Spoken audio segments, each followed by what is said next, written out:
Okay, and got it. Let me know when people are in, and so we can start.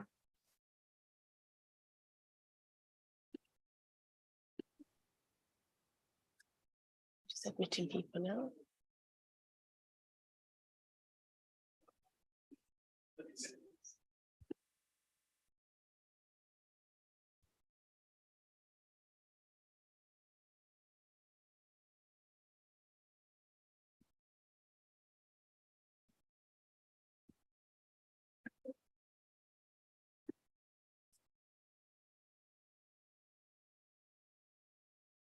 Okay, so we are little by little people are joining us today. So I'm going to go a couple of more minutes while they join. Thank you, everybody, for joining us today. As you know, today we are going to be talking about how to publish in economics, but actually on education more in general. I'm going to be the chair of this session today, and today we'll have Kim-Marie Matt-Goldreid from the University of Richmond, Stephen Proud from Bristol, and Malcolm Tye from Lancaster University. However, we have our speakers with their hats as editors or co-editors of different journals. And in particular, we have Kim-Marie, who is a co-editor of the Journal of Economic Education. And she's also the chair of the American Economic Association Committee on Economic Education. And we have Malcolm Tye, who is a professor of education and is co-editor of assessments and evaluation in higher education. And we have Stephen Proud, who's a reader in economics education at Bristol and co-editor for the International Review of Economics Education. So just a reminder, everybody, that the session is recorded and we are live streaming from a YouTube channel. So welcome to the YouTube, to people listening and following us from YouTube. And also a reminder to all our attendees, whether on YouTube or whether on Zoom, that you can ask your questions, use the chat. We are really happy to have lively chats. And we are going to have Claudia today, who is going to be checking the chat and sending your questions to me. So please make use either on YouTube or on Zoom. Sorry, I'm used to Teams, so I keep getting lost. Thank you, everybody. On the screen, we have some of the main aims and scopes of the different journals here as taken from their website. So we can see that from the Journal of Economic Education, it offers original articles on teaching economics. It has pages on leading scholars that evaluate innovations, teaching techniques, material, and programs. We have from the assessments and evaluation in higher education. This is not and specialized on economics education, but this is an education journal and focus on assessments and evaluation in higher education is aimed to, in fact, all higher education practitioners, irrespective of the discipline, and aims to provide accessible, up-to-date information about significant developments within the field. We also have the International Review of Economics Education, who is focused more on economics education and published on research in areas of curriculum design, pedagogy, assessment, teaching, and learning innovation. I'm just looking through the list of participants today. I can see a lot of you are been for a long time either interested or working on economics education. And I would say that this is, for some of us, a sort of new thing, because in the UK, at least, we have seen a recent development, at least in economics, of this education track within next to the kind of teaching or research track. So there are people that are more focused on education.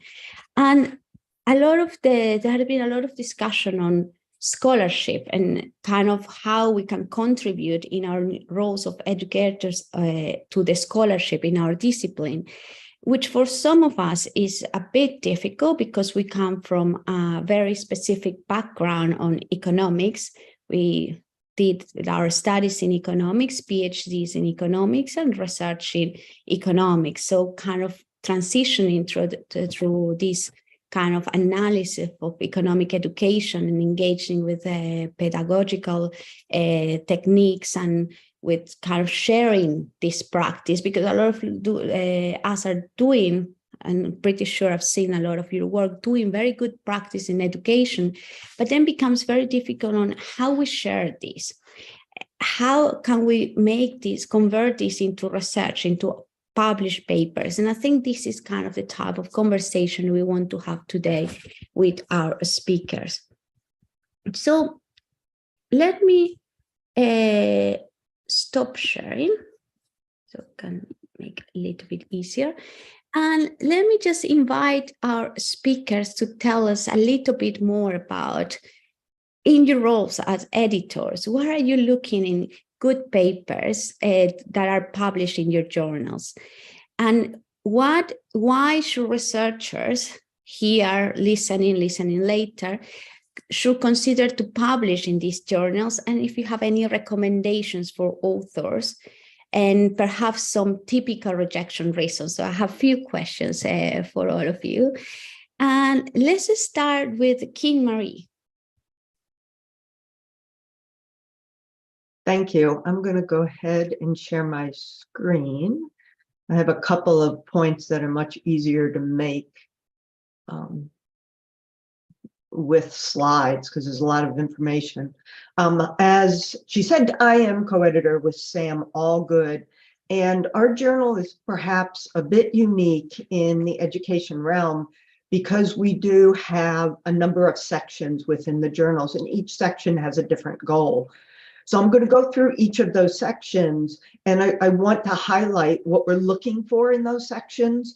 And please note at the bottom of each screen, because I know there's a lot of information here, at the bottom of each screen is an article published specific to that section of the journal to give advice about what we are looking for, some of the pitfalls of articles that get rejected, etc. So I ask you to look at those articles for additional information. So I'll just give a highlight here.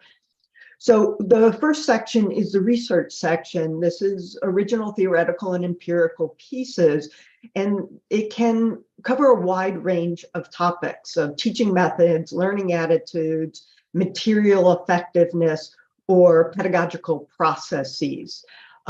Each of them starts, or our advice is to start with theory, ground your work in theory. Why is it that you think the intervention would actually have an outcome that is positive for learning? Planning before you start is really critical. Reflection that says, oh, this was a really great idea. It seemed to work. Now, how do I show that it did? Is not effective for necessarily publishing in this section of the journal, because the proper construction of a hypothesis, the research design, the treatment effect, random assignment, all of these are really critical components that can't happen in hindsight. And the Committee on Econ Ed has a page on their website that has an econometric tutorial that can help for those who might not be familiar with some of the econometric methods that are used in Econ Ed. Another section that it is about content. It's not about whether students learn more or less, but it's taking the content, the cutting edge work that's happening in our discipline and translating it to something that can be taught at the undergraduate or graduate level. This could also include historical studies of what have we changed in our teaching over time. Textbooks that have mistakes. So for instance, in the introductory macroeconomic textbooks in the US, they're still teaching macro policy that no longer exists. We also invite comparisons of textbooks on major issues. How much do they incorporate those issues, and how did they do so? So that would be our content section. Our instructional sections, this is the section where we encourage people that have done pedagogical innovations, but maybe only have anecdotal evidence to consider sharing their work. So you might think of this as, in a sense, a preliminary to a standardized research project, where you're describing, you're showing innovative materials, you're explaining how you use data sources in your classroom, how you use technology. But again, your evidence of effectiveness tends to be more anecdotal. We also have a section loosely defined because these experimental papers can show up throughout the journal, but given the cutting edge of experimental work these days, we also have a paper that describes what are some of the things we're looking at in experimental papers. And that can be either new experiments. For instance, Charlie Holt has published in the Journal of EconEd showing new experiments that he's developed that can be used at the undergraduate and graduate level, or testing the efficacy of either an existing experiment or an experiment that has been modified, extended. And then we have a features and information session. This is, in a sense, our section of the journal that gives back to the profession so that we can understand the landscape of educational trends, assessments, different curriculum and programs. For instance, in the US right now, there's a big push to move economic majors to STEM majors so that our international students have the ability to stay, for instance, a 5th year. Their STEM designation is important for some of our students. What has been happening in that realm would show up in our features in information section. And then our final section is an online section. This is not a traditional paper. This is a one-page paper that describes materials that are provided online, because these materials don't lend themselves to the print copy. So these could be simulations, computer tools, different media that is used, etc. So that's a completely different kind of sharing of pedagogic practices that have these components in their design. So I'll leave it at that and hope that there'll be some questions in the chat more specific. But I just wanted to give you an overview of why our journal is unique because of the sections that we support. Thank you very much, Kim Marie. Actually, very useful, and things that I didn't know even after looking at the journal. And in fact, yeah, Claude, I agree, didn't realize it was such a mix of papers. But we have some questions, but let's go first to Steve and I'll go through all the panelists and then we get some questions. So Steve, do you want to tell us a little bit about ERI? Yeah, so ERI has quite an overlap with the aims and the purposes of the Journal of Economics Education. In that we are trying to capture teaching innovations, innovations in terms of pedagogy and curriculum, and also reviews of the literature relating to pedagogy. In particular, we are conscious that it's not always possible to pre-design and have a good randomization when it comes to teaching innovation, simply because in UK universities we do have quite a few issues getting traction through ethics committees to approve approve randomizations. So what we look for if we're seeing new pedagogies being discussed is some form of evaluation. Now, the evaluation may be a quantitative evaluation. It may be looking, is there an identification strategy that can be used here in order to draw out the impact of the innovation on the students' outcomes. But also, we are interested in more qualitative evaluations of pedagogies as well. One thing I would add over and above what Kim Marie spoke about is that something that is really important within the economics education literature is that we don't find ourselves in silos. We aren't.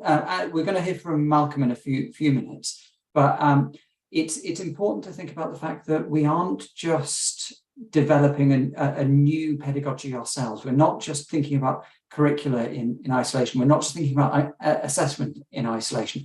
We're thinking about how we connect to the rest of the education literature, and it's really important that we draw together those strands. And in a way, that is sometimes a weakness that we see with papers that are submitted, that sometimes we as economists do get stuck in our own economic silo, and we don't necessarily read as widely as, or some of us don't always read as widely as we should do, I should say.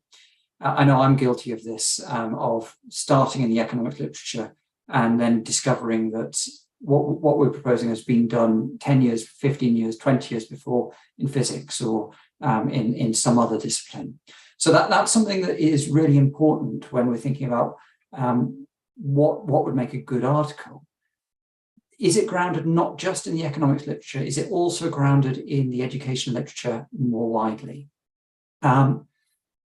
Just as a bit of background about myself, because I think this is always useful to think about just in terms of what might make a good article. So I came from a background of research in economics, in the economics of education. So I was evaluating teaching innovations in high schools.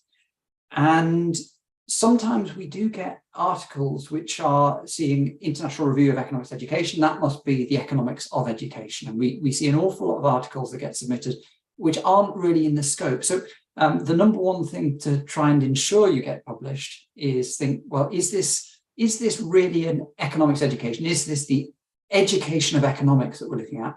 Is there some evaluation of pedagogy? Is there some development of curriculum? That's the sort of thing that we're looking for in the journal. If, however, and I do see quite a few articles like this, if, however, it's a more of an economics of education, so how do school children learn maths, that's not going to be of as much interest to our general readership. Thank you very much, Stephen. Now, let's go to Malcolm. And Malcolm, if you can also tell us a little bit of your background, because of course now you're editor of the Assessments and Feedback Journal, Assessment and Evaluation Journal, sorry, but you have been editor in education. And I guess here you have, I think I'm looking around, most of us are economists. And so for us might feel a bit like, oh my gosh, publishing in education is a completely different thing and a completely different jump. So if you can tell us a little bit more about that, that would be great. Okay, apologies for background noise, but we've got the builders in, you might hear them tapping away behind me. Yeah, I'm editor of Assessment and Evaluation in Higher Education, and I've been doing that for 10 years. Before that, I edited another higher education journal, Studies in Higher Education, which I did for about 15 years. Basically, all my career, I've been editing higher education journals. It's a kind of obsession on my part. Assessment and Evaluation in Higher Education is a very focused journal. We publish articles on assessment or evaluation in higher education, nothing else, which is a mistake people quite often seem to make when they send us stuff. We're also a highly selective journal. We get at the moment about 800 new submissions a year, and we can publish about 80. So you can work the odds out yourself overall. So clearly what we're looking for is the best articles on assessment or evaluation in higher education. They can be in any discipline, any subject area, or they can be across comparatively a number of subject areas. They can be qualitative or quantitative in their methodology, or they can use a mixture of methods. We're open to pretty much anything in that way.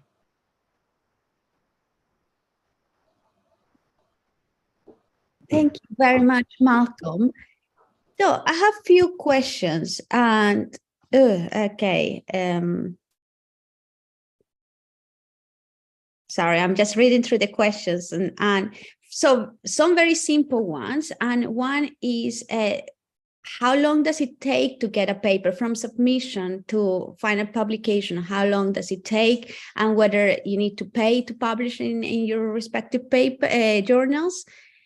Well, let's start with that one. That's very quick. I'll go ahead and start. There is no payment necessary for submission or publication in our journal. You typically receive a first response after submission within 6 months. Then the review process can take another 6 months. We typically try to have accepted works published once they're recommended for acceptance within 6 months after that period. So it could be 1.5 to 2 years before you see your work in print. Thank you, Steve. So similarly, we don't currently have submission fees. The market is changing so quickly that that could change, but I'm not privy to any discussions about that at present. In terms of this, the time that it takes to get a submission from initial submission to publication really does depend on the initial quality of the submission. So we normally have a first decision within around about 3 months. Sometimes it does take longer than that, simply because there are some niche areas that are submitted which are difficult to get reviewers, and that's particularly been growing over the last 1.5 years. But we'd have a first decision within around about 3 months. If there's a revision, then it would be roughly a 6-week revision period, and then we then make a decision: has that paper reached publication status, or do we need to send it out for another set of reviews? Normally we would see papers in print within a year of them being submitted, quite often a lot quicker. Okay, same story on fees, no fees. But I think we're a bit quicker in terms of dealing with articles. I aim to decide whether to send something out for review within a week. So if you're going to get rejected, a lot of people get rejected almost immediately. Articles that go out for review, I aim to get an initial decision to the authors within 6 weeks of them going out for review. So that's less than 2 months. And then it's a matter of, if we're going to proceed with it, how big are the revisions required, and how long do the authors take over them? It's over to them in terms of how long it takes. But this does mean, I mean, I've noticed a couple of examples recently where things went through very quickly, and it is possible to get an article accepted within a month, and off to the publishers for formatting and so on and so forth.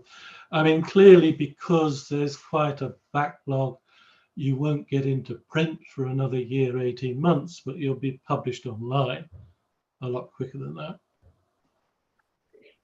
Thank you, Malcolm. I guess that's been the differences between economics, where used to longer time is taken for publishing than other disciplines.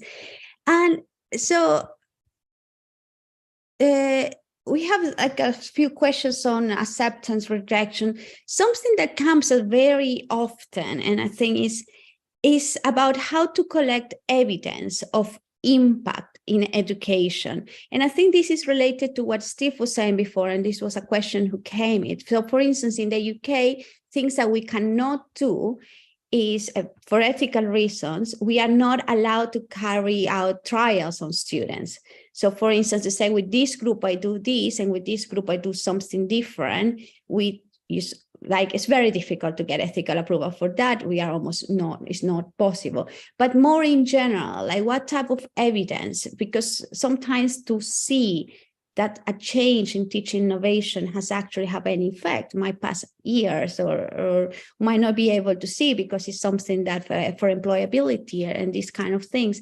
And this becomes one of the key questions for many people that say, how is that? How I can prove that my intervention or the changes that I did has effect, and how can I publish that? So I don't know whether, Malcolm, you want to start from the education perspective and then move to Steve and Kim Marie.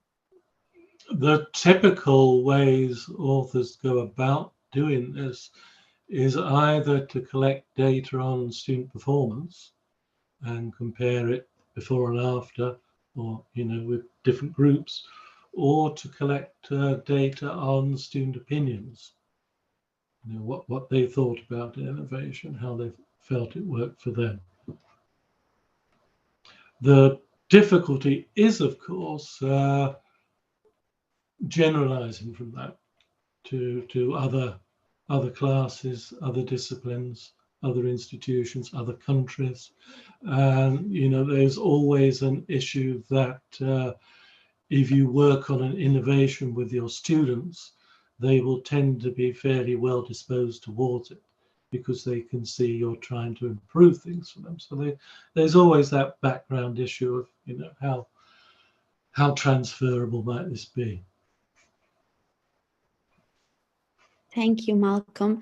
And so answer to that, Kim, Marie, and Steve. And in addition, there is a question from Ramin. If you consider submissions on purely theoretical discussions of pedagogies, let's say possibility of dialogic methods in economics and these kind of things. So kind of just join those questions. Yeah, we certainly do encourage a wide range of perspectives. So theoretical perspectives would be welcome as well. Thank you. If you have something on evidence as well. Yeah, so I understand the challenges in the UK of gathering evidence, but we also, like what Malcolm said, appreciate the attitude and the opinion changes of students. It's a different kind of evidence. And if you've done an innovation, you have not done it in the past. So it's not necessarily a treatment and control, which would not pass ethics, but you're doing something that you didn't do in the past. So you can provide reflective evidence on what the history was versus what the current is. This is especially true if you change assessment techniques, because if you add quizzes, for instance, or some other assessment techniques, you can be reflective without violating ethics. Steve? Yeah, so again, there's not a huge amount to add in terms of the actual evaluation of an innovation. Very much being able to look at qualitative information in terms of student engagement, being able to observe changes in behavior of students, for instance. So if students are more engaged through, for instance, if you had a digital innovation, if they're more engaged with your teaching material, that can be an evidence of an impact.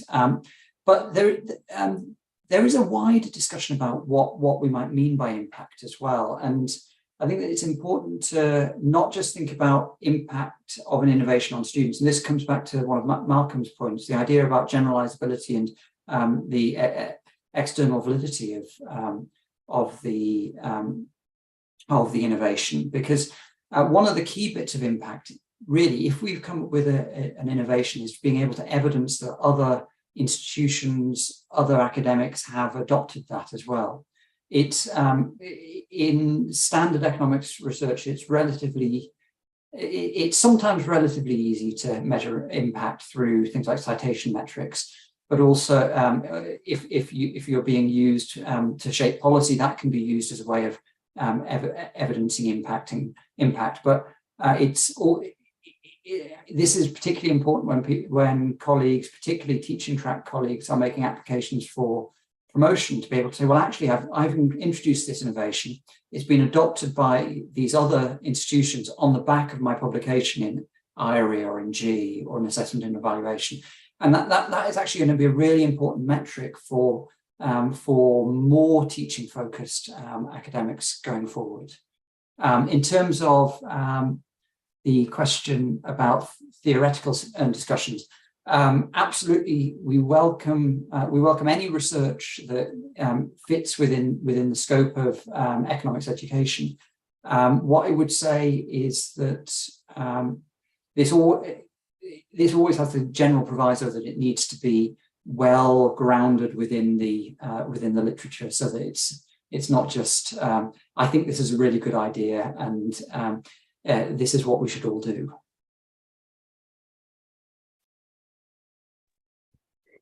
Thank you very much, Steve. And something that I think a lot of people, especially when you are very new to this job, and we would talk about innovation. And so suddenly you start, well, what do I have to change? What is innovation? How do we define innovation? Because of course, if I am the lecturer or if I am not the module leader, so there is very little that I can do in terms of changing completely a module or these kind of things. Or so perhaps thinking about the younger researchers that perhaps has less power, let's say, in completely change assessment methods or change the modules or change many aspects. And of course, changes take, well, I don't know in the US, but in the UK, usually to change something, we have to think 2 years in advance.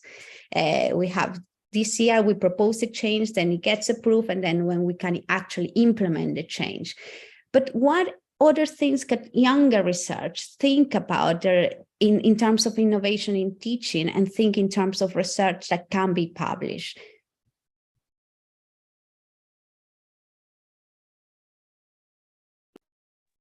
If Kim Marie. I think one thing is just documenting and giving a historical perspective of what actually is the standard. We have some of those papers that have been published in the journal in the US about practices. What are the different pedagogical techniques that are being used? What are the assessment? What are the topics being covered?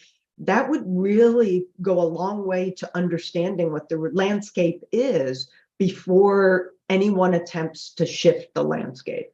So I think that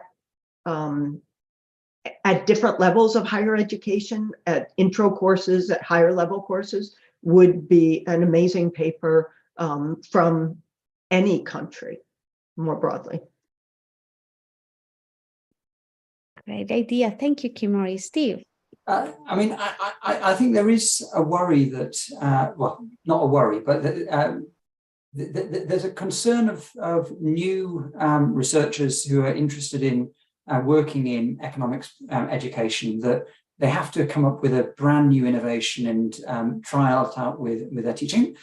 It might be that young lecturers have some really great ideas and they can implement them straight away, but a really good way into the literature, a really good way into the scholarship of teaching and learning is actually thinking, well, what has gone before? How can we review what's gone on in the past? How can we draw together those ideas to work out, well, what is it that's particularly effective? What is it that's less effective? So systematic reviews of the literature are a really nice way in to being able to think about, well, how can we develop as researchers in economics education? Certainly, we've published quite a number of these reviews in recent years across a range of different focuses in order to try and develop an idea, develop our understanding of what is effective, what is ineffective, and that's certainly a way in that I would strongly recommend. Yes, I'd agree with that. Certainly systematic reviews, meta-analyses, literature reviews. There's a lot of scope for doing research without actually collecting new data. You know, you don't actually need to do anything. There's so much data out there that people have done already that you can look at, reanalyze, compare, systematize, and so forth. And there's also a huge amount of documentary data, like policy data, you know, institutional, national, international policies of relevance in our case to assessment and evaluation, which can be analyzed textually using content analysis or whatever form of analysis you want to use. So you don't actually have to think in terms of introducing an innovation in a class. There are other models for articles you could adopt. I think that's why one of the things we have in our journal that features an information section really encourages that. I also want to say that replication is not a bad thing. if a study's been done and it's been done in a particular environment, you don't know if that same thing works in another environment. And if it's gotten approval in the past in one environment, it should get approval in another. So allowing for replication provides a better understanding of the different things of content and instruction, et cetera, that we're trying to enhance. So I would encourage replication. Thank you very much, everybody. I think a lot of ideas in my head have been like, oh, yeah. So I have a few more questions. And of course, something that is very useful, or I found personally very useful, is to attend conference in education. But it's something that I was not aware they almost exist while I was doing my PhD in economics. I was aware of normal conference within economics discipline and stuff. And of course, we have a question about, sorry, I lost it. Yeah, so do you think we should do more to have sort of reading groups for teaching fellows or more junior faculty on pedagogy literature to help them to get their head into the space? But I think I want to link that to kind of, well, I am aware of C3 conference happening at the end of May, June. I'm aware of D conference happening, is also the UK Economics Education Conference happening in September in Edinburgh. But so if you are aware of more kind of sort of reading groups, conferences where people can actually attend and see what's happening, see what is publishing, and so kind of, you know, get ideas and be less shy. So especially, I guess I'm looking at Malcolm here, and in terms of education conference, more like less specialized in economics education, but also Steve and Kim Marie, if you know more about it, that would be great. Well, there's loads of them. If you're just thinking in terms of education in the UK, there's the BERA conference every year, or higher education, there's the SRHE conference. Then there are European equivalents, EAIR, ERA, American equivalents, ASH, EAIR. I can't remember all the initials, but you know, there are several conferences on every continent every year related to education or higher education, some of them very specific, some of them very general, and they would certainly welcome people coming from economics, doing economics education, pieces of research coming along and talking at their conferences. I don't see why not. Thank you very much, Malcolm. Of course, Forgot Teach Econ Conference happening every year, online conference, completely free. So please, everybody join. And not sure, Kim Marie, Steve, you want to add anything to, or anything that you want to tell us about the conference or the C3 conference? So, I mean, first of all, I mean, I said earlier, I think it's really important that we as economics educators actually think about how we fit within the general landscape of education. I mean, a really good start to being able to be aware of where we sit within the literature is doing things like applying for fellowship of the Higher Education Academy and actually making sure that you are embedding yourself in the literature from a very early stage of your career.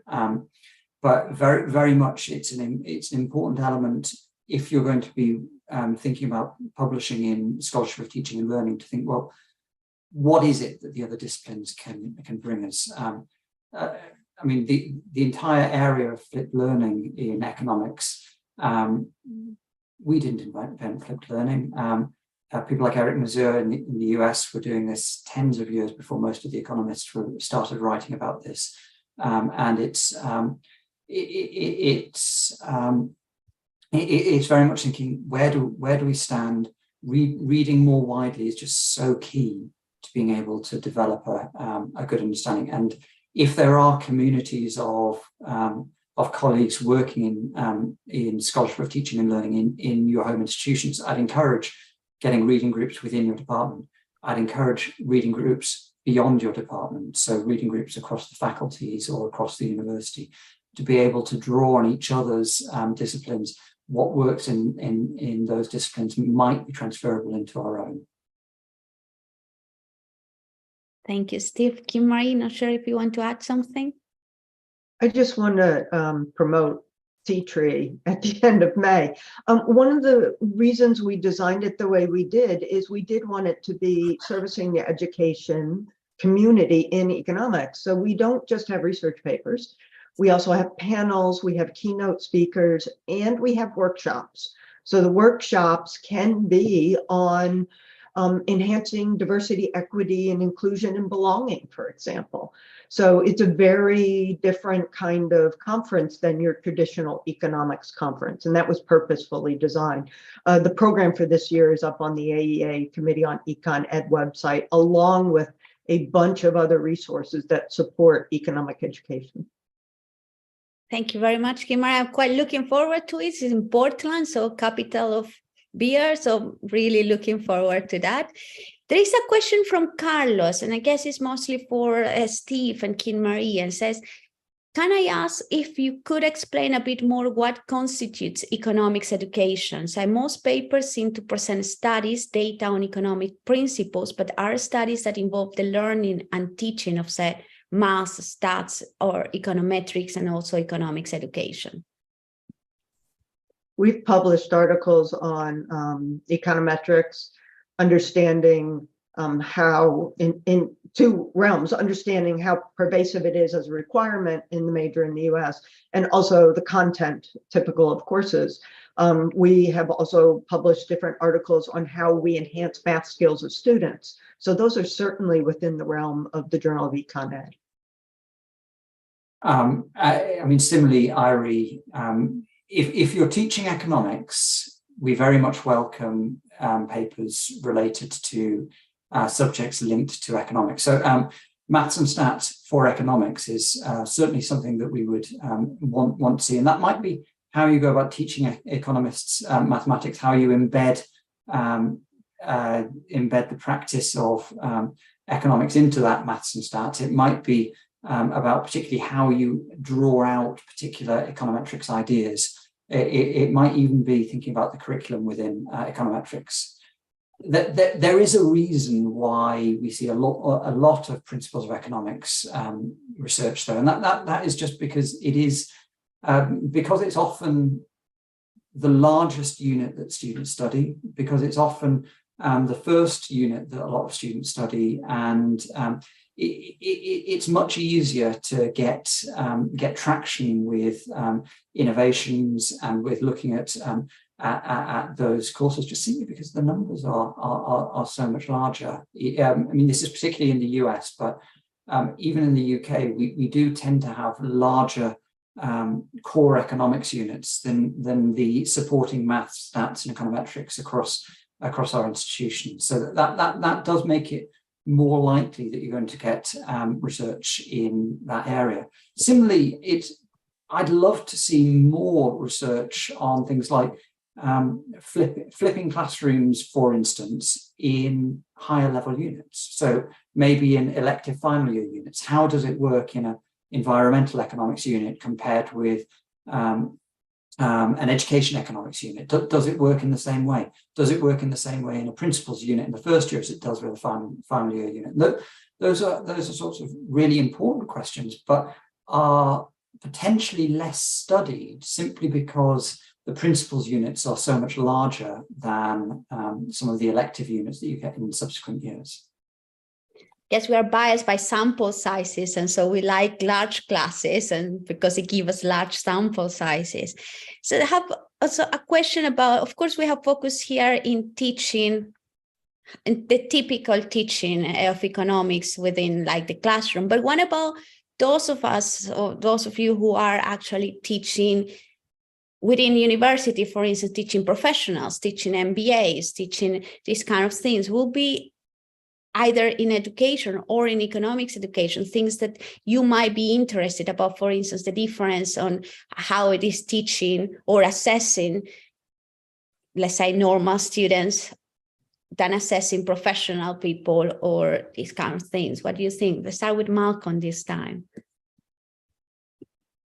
Not sure what you're asking there.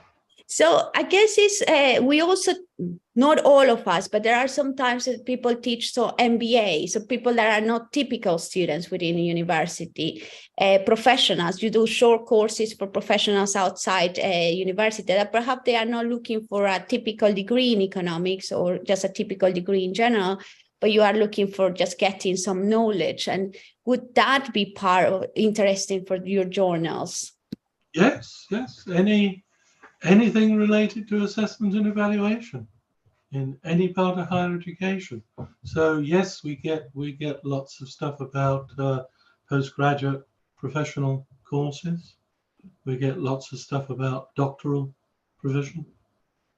Great. Marie, Steve? So I'd jump in and say, I mean, absolutely yes. Again, I mean, there's a growing number of not just education for professionals, but also the professional apprenticeships, and being able to understand what the differences are across those constituencies might be a really interesting question. It might be really interesting to think about, well, do particular methods work with different groups? Is there a different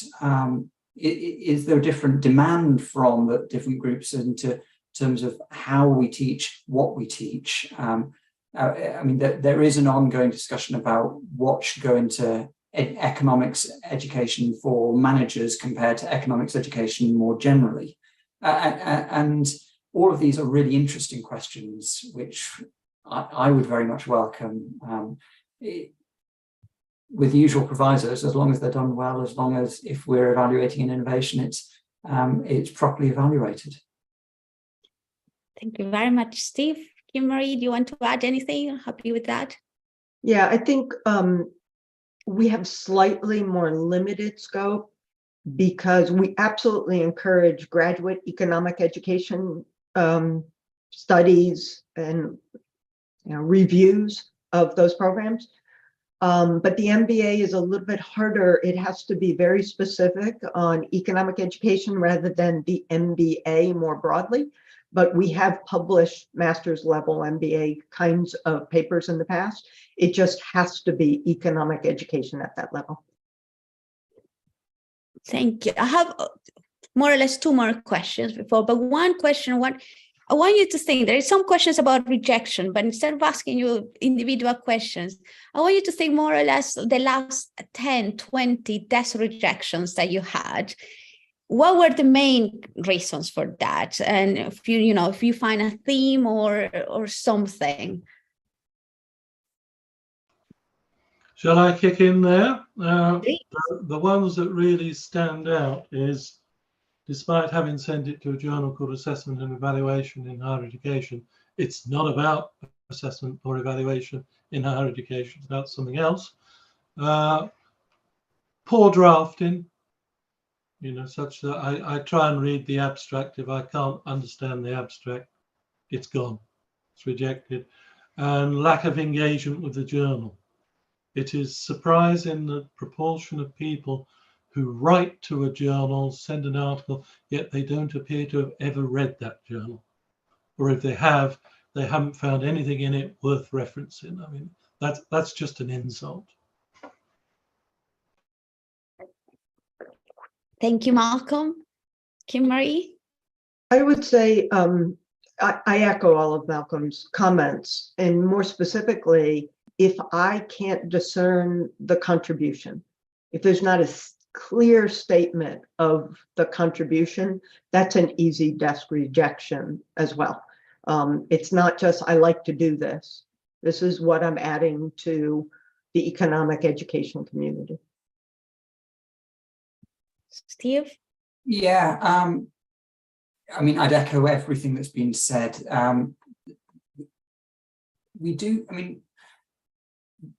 go a little bit further sometimes in terms of desk rejections, in terms of if we see something that is just unlikely to gain any positive reviews, then we might reject a paper. Sometimes we'll. I mean, there was a question in the chat on Zoom about whether rejects are always permanent, final rejects, or whether sometimes they can become reject and resubmit. Sometimes we will see submissions which are interesting, but carried out really not very well, and or there might be a problem with them, or they might just need refocusing, simply because we don't feel that it will be likely to gain good reviews. And under those circumstances, we might reject and then invite a resubmission later down the line. But the typical things that we see rejections for in a desk rejection are being out of scope.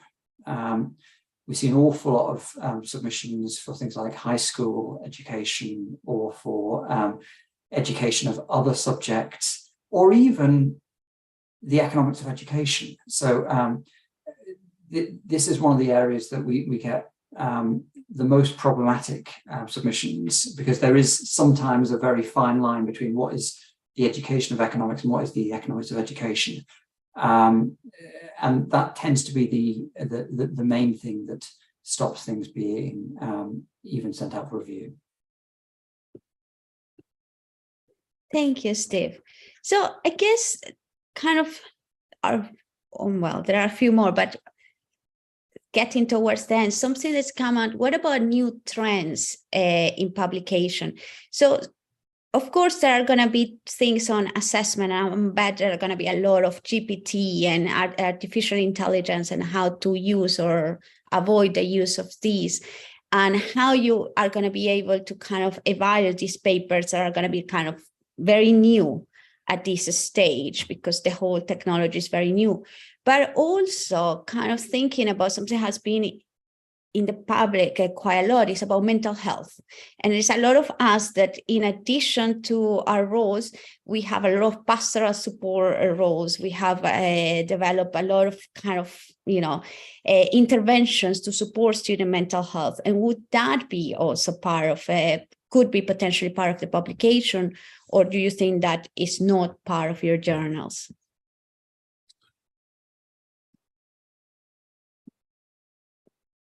Right, shall I start?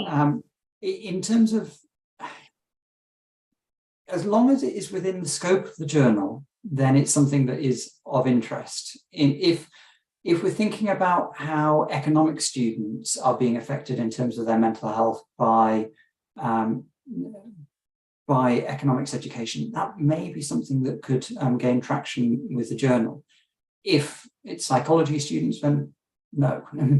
But it's as long as it's within the scope. I mean, in terms of new fields that are interesting, we've just had a whole run of education through COVID.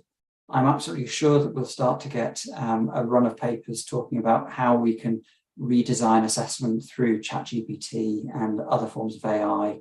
We'll have a run of papers talking about how we deal with the post-COVID generation. The students who, that is the students who are coming into undergraduate education having had the high school education disrupted by COVID. So these are the sorts of themes that we're probably going to see. I wouldn't be surprised if we see ongoing discussions about the overall curriculum within economics as well. I would suggest a couple of trends that we would like to see show up in all the education journals is enhancing diversity, diversity, equity, inclusion, and belonging, and what you can do in and out of the classroom. So there's a couple of articles that are underway in the US about what are the different ancillaries you can do, the clubs, all of the different things you can do to build a community that allows students, and this is a mental health connection, but it's not a mental health focus. So for us, we are welcoming of mental health kind of articles, but they have to be connected through something that, again, is within the scope of our journal. But these ancillaries and building community and all of these stories, and just understanding what the diversity, equity, inclusion, belonging landscape looks like for our students. There's a couple of studies that have done surveys, but they're isolated institutions. They are a particular class. We don't know what it looks like, let alone how to enhance that community. That is a trend that we are very much looking forward to receiving articles on. Thank you. We don't Kimberly. have much on student mental health because it would have to be linked to assessment or evaluation. What we do get is quite a bit about emotional responses to assessment or evaluation. That's quite a growing area of interest. We've had some stuff about ChatGPT, how that might be used to cheat, basically, but we haven't had any good stuff about it yet. So nothing that's going to publication yet. One area I would welcome more material in is innovations that don't work. 99.9% of the time, you only read about things that worked. People don't want to tell you they tried this and they tried so hard, but it didn't work. It was terrible. It was a complete failure. I think that would be very interesting. People need to be told what not to try as well as what to try. It's a very good point, Malcolm. And I rarely see journals actually embracing this kind of publish negative results. We know that there is a bias towards publishing positive results. So I really, really appreciate that. And I think because there are very, very quick questions about perhaps the organization of the journals. First, are decisions blind, or do you see the authors' names, especially when you send it to revision? And second, do editorial boards have non-academic practitioner employers, advisors, reps in the board? I'll start us off. There is a level of blind in our review process, but it's not at the editor and the associate editor level. It's at the referee level. But honestly, in today's world of everything being online, if a referee wants to find the paper, they could. We encourage them not to, so that we can keep that blind component. But we do not have any non-academic practitioners on our editorial board. Thank you, Kimberly. Malcolm? Same for us. We try and keep it blind for referees, double blind, and we don't really have a very big board anyway. Thank you, Steve. Yeah, I think it's the same story, and in a way that's what the editors can see the names of the authors when they're making a decision, which in a way is why a desk rejection has to be relatively high or low bar, depending on your perspective, in order to make that decision. I am always very keen to send stuff out for review if I think there is any chance of getting considered for publication, because I don't want any biases slipping in terms of what we look at. But yeah, the reviewers should not be able to see who the author is. There is certainly in the papers I see, quite often those papers aren't yet in working paper series, particularly